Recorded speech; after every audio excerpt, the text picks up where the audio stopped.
Kitchen Encounters and WHVL-TV decided to shoot back-to-back grilling segments during the month of May. Last week we made blackened flank steak. Today I'm going to show you how to make North Carolina-style pulled pork sandwiches with my creamy, crunchy coleslaw. This is one segment you're not going to want to miss. Let's get started. A trip to the Carolinas wouldn't be complete without a stop at a barbecue joint for a pulled pork sandwich, and there's nothing like it. Fall off the bone tender meat topped with a savory vinegar sauce and served with coleslaw either to the side or right on the top of the sandwich.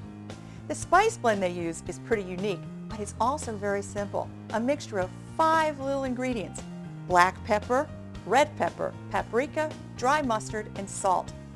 I buy some special salt in the Carolinas called Jane's Crazy Mixed Up Salt.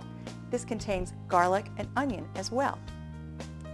Once I mix up my spice blend, and you can get that recipe on the web, I like to put it in a little cheese shaker. It makes it a lot easier to top the roasts. I've already finished one and the better part of a second one.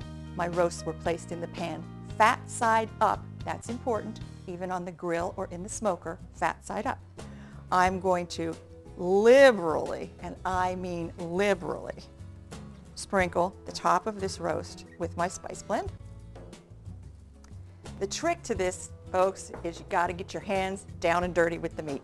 You want to rub, you want to rub, you want to rub, and you want to keep rubbing till you have, and it's messy, till you have a really good coating of spice on all of this meat. This is going to go in the oven for 6 to 7 hours at 300 to 325 degrees. I'm going to put them in the oven now. First I'm going to wash my hands. I'm going to put them in the oven, and we're going to move over the stove to make our sauce. I'm going to make our North Carolina style barbecue sauce. And unlike Southwestern or Texas barbecue sauce, this is a vinegar-based sauce. And I'm starting with 3½ cups of apple cider vinegar in a 3-quart pot or saucier. I'm going to follow that up with 1 cup of ketchup,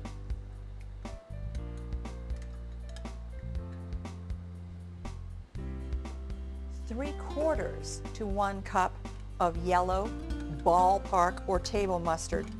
No fancy Dijon, folks. 1 cup of maple syrup, which I like a whole lot more than dark brown sugar or molasses, folks.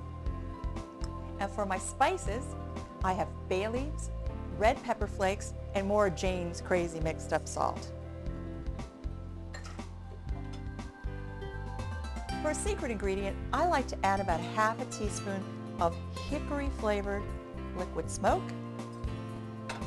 and a teaspoon of orange extract, which really brightens up the flavor a lot. I'm just going to briefly whisk these ingredients together just to kind of get the ketchup and the mustard and the maple syrup all kind of blended together. See that beautiful yellow color? That's Carolina barbecue sauce. Lastly, I'm going to add, and I have them in a Ziploc bag because I chopped them last night, 1.5 pounds to 2 pounds of diced yellow or sweet onion.